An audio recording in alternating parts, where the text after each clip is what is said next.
साबरमती के आश्रम में मुझे एक तरह से ठिकाना मिल गया था, जहां दिन को दाल चपाती खाने को मिल जाती और रात को बाहर से आए हुए गांधी भक्त और कांग्रेसी मेहमान एक लंबे वरांडे में चटाइयों पर कंबल ओढ़कर सो जाते। मुझे आश्रम में आए 4 रोज गुजर गए थे। एक रोज दिन के 10 बजे के करीब वहां कुछ शोर समझ गया। मैं छोटी बागीची में कुछ कांग्रेसी वर्करों के पास बैठा गीता का पाठ सुन रहा था। साबरमती के कस्बे वाले क्वार्टरों की तरफ से एक लड़का दौड़ता हुआ आया। वो घबराया हुआ था। उसने आते ही अपने चाचा से कहा, बाबूजी, शोभा के पिता को सांप ने काट लिया है। मेरे कान खड़े हो गए। ये शोभा वही दुबली पतली लड़की थी जो भजन मंडली में उस रोज मेरे पास बैठी थी। वर्करों में अफरा तफरी सी मच गई। किसी ने कहा उसे अस्पताल ले चलो, किसी ने कहा कि किसी मांदरी को बुलाओ, कोई आश्रम की डिस्पेंसरी की तरफ दौड़ा। मैंने आगे बढ़कर लड़के से कहा, मुझे शोभा के घर ले चलो। वो मेरे आगे आगे दौड़ने लगा। मैं भी लंबे लंबे डग भरता हुआ कस्बे की तरफ चला। साबरमती का कस्बा महज साबरमती के गांधी आश्रम की वजह से आबाद हो गया था। ये इतना बड़ा कस्बा नहीं था, लेकिन वहाँ जितने भी मकान थे वो सब के सब जदीद वजह के बने हुए थे।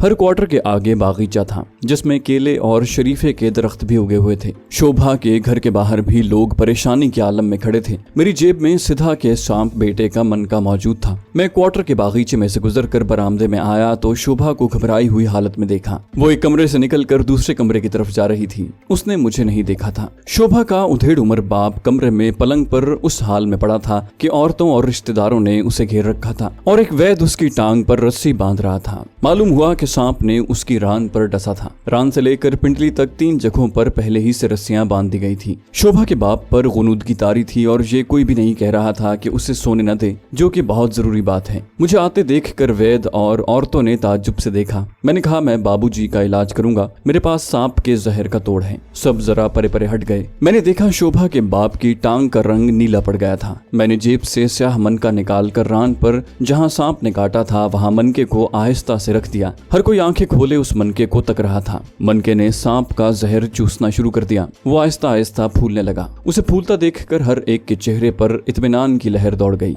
वैद्य ने अपनी नापसंदीदगी का इजहार किया। बोला, इन मनकों से कुछ नहीं होता बाबाजी, ये तो मांदरियों के ढकोसले हैं। मैंने कोई जवाब न दिया। मेरी आंखें सिधा के मनके पर लगी थी। वो बराबर फूलता जा रहा था। जब वो फूलकर बड़े आलोचे जितना हो गया तो अपने आप सांप के कांटे के जख्म से नीचे गिर पड़ा। मैंने उसे उठाया और उसे दबाकर उसके अंदर भरा हुआ सांप का जहर फर्श पर झाड़ दिया। अब शोभा भी वहां आ गई थी और अजीब एहसान मंद नजरों से मुझे देख रही थी। जिस्म से जहर बाहर निकल गया था तो शोभा के बाप ने आंखें खोल दी। उसी वक्त मैंने गर्म दूध लाने को कहा। शोभा जल्दी से गर्म दूध से भरा हुआ प्याला ले आई। वो खुद अपने बाप को सहारा देकर गर्म दूध पिलाने लगी। 15-20 मिनट के अंदर अंदर शोभा का बाप उठकर बैठ गया। मैंने उसकी टांग की रस्सियां पहले ही खुलवा दी थी। अब रान की नीलाहट भी आहिस्ता आहिस्ता खत्म हो रही थी। हर कोई मेरे गुण गाने लगा। औरतों ने तो मुझे महात्मा योगी कहना शुरू कर दिया। मैंने यही कहा कि ये मेरे गुरु जी का दिया हुआ मनका है जो हिमालय की एक गुफा में रहते हैं। शोभा का बाप तो मेरी तारीफें करते नहीं थक रहा था। मालूम हुआ कि शोभा की माता फौत हो चुकी हैं। उसकी एक छोटी बहन और छोटा भाई ही था। मैं इजाजत लेकर जाने लगा तो शोभा के बाप ने कहा, शोभा बेटी, पांडे जी को भोजन खिलाए बगैर मत जाने देना। मैंने बहुत इनकार किया मगर शोभा मुझे किचन में ले गई, जहाँ उसने फर्श पर चटाई बिछाकर मेरे सामने भोजन परोस दिया। कांसी की थाली में 3 कांसी ही की प्यालियां रखी थी। एक में आलू की भुजिया, दूसरी में बैंगन का भरता और तीसरी में दही था। साथ चावल और 3 फुलके और पानी भी रखा था। मैं खाना खाने लगा। शोभा मुझसे बातें करने लगी। उसने मेरे बारे में मजीद पूछा कि मैं आश्रम में कब तक ठहरूंगा और पीछे क्या क्या करता था। भला मैं उसे हकीकत कब बता सकता था। मैंने शोभा को बस इतना ही बता दिया कि मैं बड़ौदा का हूँ और BA करने के बाद गांधी भक्त बन गया और अब आश्रम की यात्रा के लिए आया हूँ। शोभा FA करने के बाद घर बैठी थी और अगले बरस उसका ब्याह होने वाला था। मैं खाना खाने के बाद उठा तो शोभा दरवाजे तक आई और बोली, पांडे जी फिर भी जरूर पधारिएगा। आपसे मिलकर बड़ी खुशी हुई है। आप मेरे लिए देवता सम्मान हैं। आपने मेरे पिताजी को नया जीवन दिया है। मैं वापस आश्रम में आया। मेरे मनके के चर्चे जगह जगह हो रहे थे। हर कोई मुझसे मनका देखने की फरमाइश करने लगा। मैंने सबको मनका दिखा दिया। सभी मेरे गर्विदा हो चुके थे। अब मेरे लिए वहां से चले जाना जरूरी हो गया था क्योंकि मैं लोगों की नजरों में आ चुका था। मैंने शाम का अंधेरा होते ही आश्रम से चले जाने का प्रोग्राम बना लिया, लेकिन कुदरत एक और ही प्रोग्राम पहले से तरतीब दे चुकी थी। दोपहर के बाद मैं आश्रम से निकलकर कोने होने वाले क्वार्टर के करीब से गुजर रहा था कि एक वर्कर ने, जिसका नाम साठे था, मुझे प्रणाम किया और कहा, योगी महाराज, हमें भी कहीं से सांप का मनका ला दें। मैं मुस्कुराकर आगे चल दिया। मेरा इरादा शोभा के घर जाकर अपनी जानिब से उसके हाथ की बनी हुई आखिरी बार चाय पीने का था। अभी मैं शोभा के घर की तरफ जाती पगडंडी पर कदम ही रखा होगा कि पीछे से जीप की आवाज आई। मैंने घूम कर देखा तो मेरा दिल जोर से धड़क उठा। ये एक फौजी जीप थी। उसमें से 3 फौजी बाहर निकले। मैं तेज तेज कदमों से शोभा के घर की तरफ चलने लगा। शोभा के क्वार्टर वाली गली में दाखिल होते हुए मैंने पलट कर देखा तो एक फौजी दूर खड़ा कांग्रेसी वर्कर साठे से बातें कर रहा था। वो उसे कोई अखबार दिखा रहा था। शायद अखबार में मेरी फोटो छपी थी। मैं भाग नहीं सकता था। भागने का कोई फायदा नहीं था। मैं जल्दी से एक क्वार्टर की दीवार के पीछे हो गया और सर थोड़ा सा बाहर निकाल कर आश्रम की तरफ देखा। बदबख्त कांग्रेसी वर्कर कस्बे की तरफ इशारा कर रहा था। फौजी ने अपने जवानों को पुकारा और वो सब जीप लेकर कस्बे की तरफ बढ़े। मेरे पास कोई वक्त नहीं था। एक तरह से मैं गिरफ्तार हो चुका था। भागता हूँ तो पीछे से आती हुई एक गोली मुझे हमेशा की नींद सुलाने के लिए काफी थी। आखिर मैंने फैसला किया कि जारहियत के साथ मुकाबला और फिर या तो फतह या आबरूमंद मौत। मैं लपक कर शोभा के घर में दाखिल हो गया। शोभा अपने बाप के लिए ट्रे में चाय की प्याली रखे ले जा रही थी। मुझे देखकर खुश हुई, बोली, पांडे जी आप पधारिए। मैं अपनी जज्बाती हिजान को छुपाने की कोशिश कर रहा था। मुस्कुराया और बोला, बस चाय पीने आ गया हूँ शोभा देवी। लेकिन मैं बार बार बाहर दरवाजे की तरफ देख रहा था। मेरी घबराहट का शोभा को भी कुछ एहसास हो गया था। वो कुछ बौखलासी गई थी। फिर बोली, अंदर आ जाएं, पिताजी अंदर ही हैं, मैं आपके लिए चाय लाती हूँ। इतने में फौजी जीप एकदम गली में दाखिल हुई और शोभा के क्वार्टर के गेट के आगे आकर रुक गई।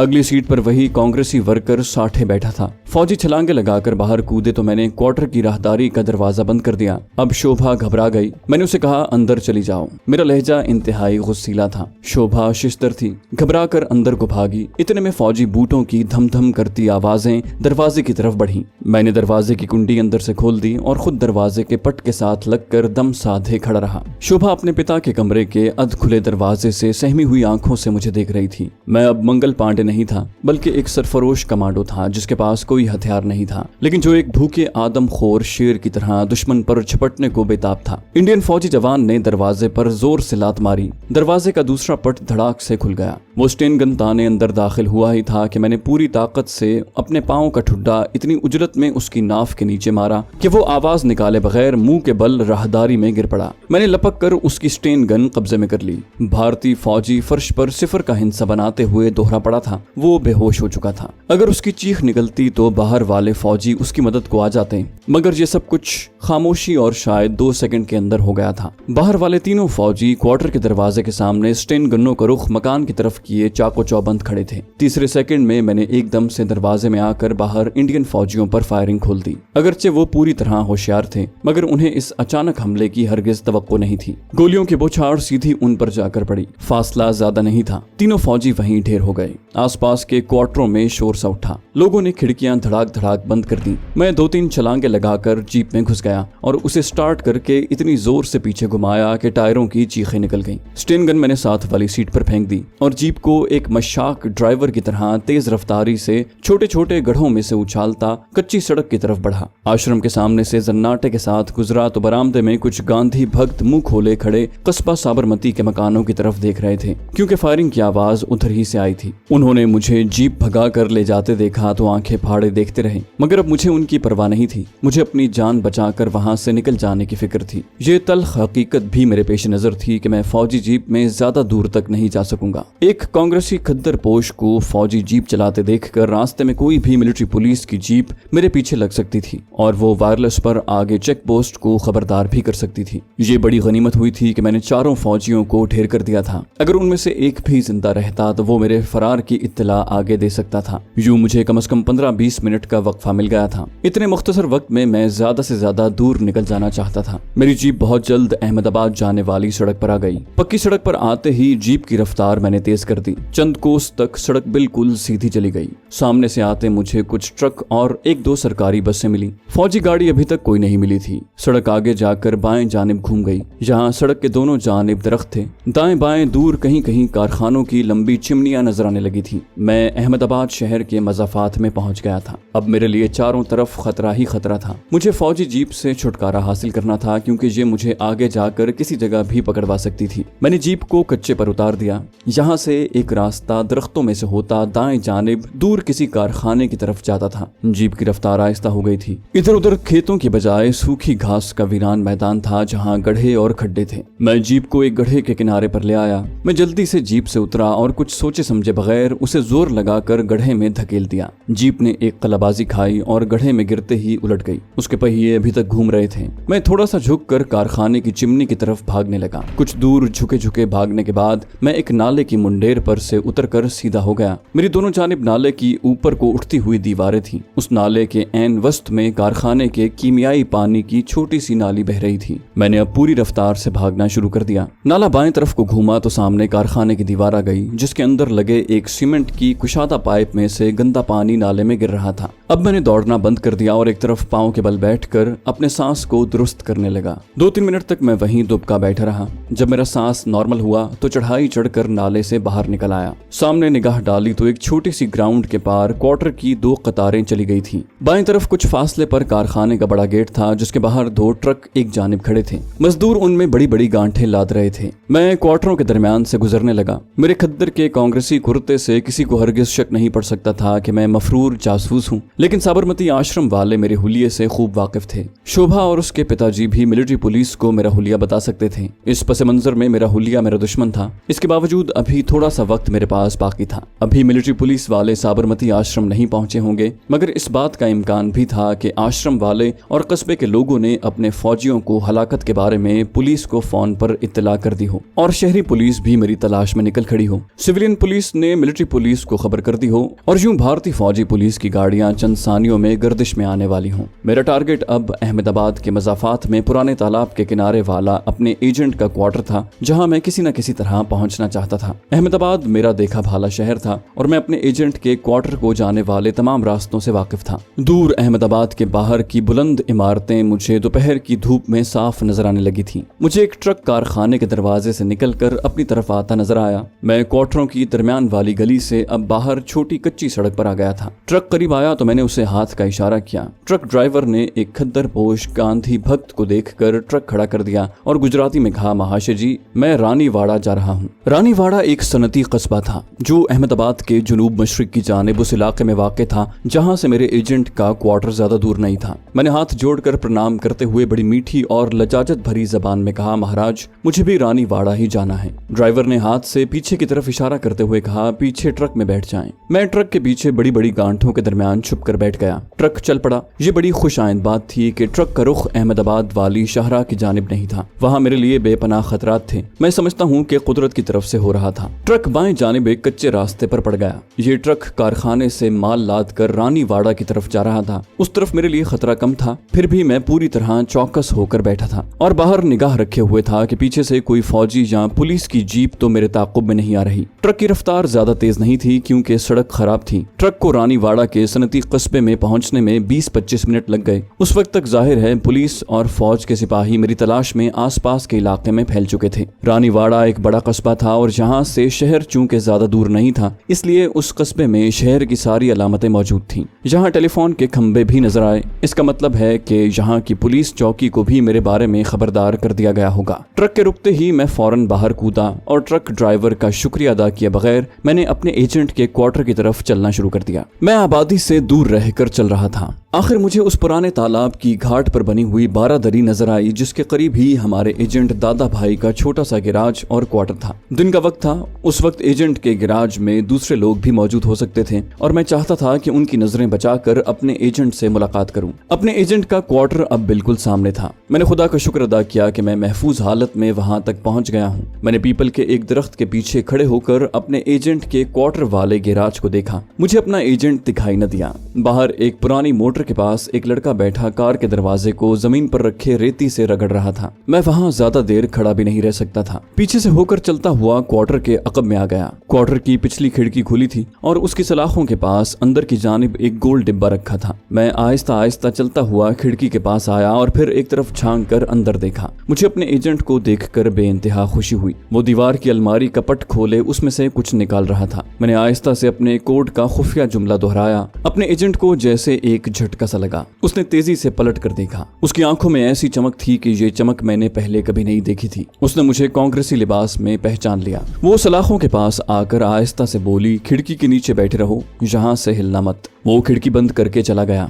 मैं खिड़की के नीचे दीवार के साथ लगकर उकड़ू बैठ गया। मुझे अपने एजेंट की आवाज सुनाई दी। वो अपने मुलाजिम लड़के को किसी काम से भेज रहा था। मैं चुप गुमसुम बैठा सोच रहा था कि यहाँ अपने एजेंट के पास कोई ज्यादा महफूज नहीं रहूंगा। पुलिस और फौज के जवान जहाँ भी मेरी खोज में आ सकते हैं और यूं मैं अपने एजेंट के लिए भी मुश्किल पैदा कर सकता हूँ। इतने में मेरे ऊपर खिड़की के पट खुलने की आवाज आई। फिर मेरे ऊपर एक गेरुए रंग की चादर गिरी। एजेंट ने आहिस्ता से कहा, इसे अच्छी तरह से ओढ़कर क्वार्टर में आ जाओ। शायद ये इसलिए था कि कोई मुझे कांग्रेसी लिबास में क्वार्टर में दाखिल होते न देख ले। मैंने अपने जिस्म पर चादर लपेटी और दीवार के साथ चलता हुआ गिराज के सामने से निकलकर क्वार्टर में दाखिल हो गया। जो ही मैं क्वार्टर के कमरे में दाखिल हुआ, एजेंट दादा भाई ने दरवाजा अंदर से बंद करके कुंडी लगा दी और बोला, वो लोग कहाँ हैं? उसका मतलब पाकिस्तानी साइंसदान डॉक्टर फरीदी और उसकी बेटी नौरीन से था, जिनको फरार करवा कर मुझे अपने इस एजेंट के पास लाना था। मैंने मुख्तसर अल्फाज में मगर तमाम अहम जुज़ियात के साथ जब उसे पूरी कहानी सुनाई तो वो एकदम से उठा और बाहर चला गया। वो दरवाजा बंद कर गया था। मैं लकड़ी के तख्त पर ही बैठा रहा। थोड़ी देर बाद वापस आया तो उसके हाथ में चमड़े का एक थैला था। इस थैले में मोटर के इंजन मुरम्मत करने के चंद एक औजार और पुराने चीथड़े भरे हुए थे। मुझसे कोई बात किए बगैर कोने वाली अलमारी खोलकर उसने एक पुरानी पतलून और कमीज निकाल कर मेरी तरफ फेंकी और बोला, इसे फौरन पहन लो। मैं कपड़े बदलने लगा। उसने मेरे माथे पर से तिलक की तीनों लकीरें मिटा दी और कोने में पड़े एक डिब्बे में से थोड़ी सी कालक हथेली पर रखी और मेरे चेहरे, गर्दन और हाथों पर जगह जगह मल दी। अब मैं गांधी भक्त कांग्रेसी वर्कर की बजाय एक मोटर मैकेनिक बन चुका था। ये सारा काम 2-4 मिनट में हो गया था। उसने मेरे कपड़ों को एक लिफाफे में डाला और बोला, तुम यहीं ठहरो, मैं इन्हें बाहर आग लगा कर आता हूँ। मेरा हुलिया वाकई एक मोटर मैकेनिक का बन गया था। मेरे पाँव में अब चप्पल की जगह अपने एजेंट के पुराने बूट थे। सीधा कमन का मैं अपनी जेब में रखना नहीं भूला था। वो अंदर आया और बोला, औजारों के थैले को कांधे से लटका लो और यहाँ से निकलकर क्वार्टर के पीछे जो इमली का पेड़ है वहाँ मेरा इंतजार करो। मैंने वैसा ही किया और क्वार्टर के अकब में इमली के एक गुंजान दरख्त के नीचे आकर बैठ गया।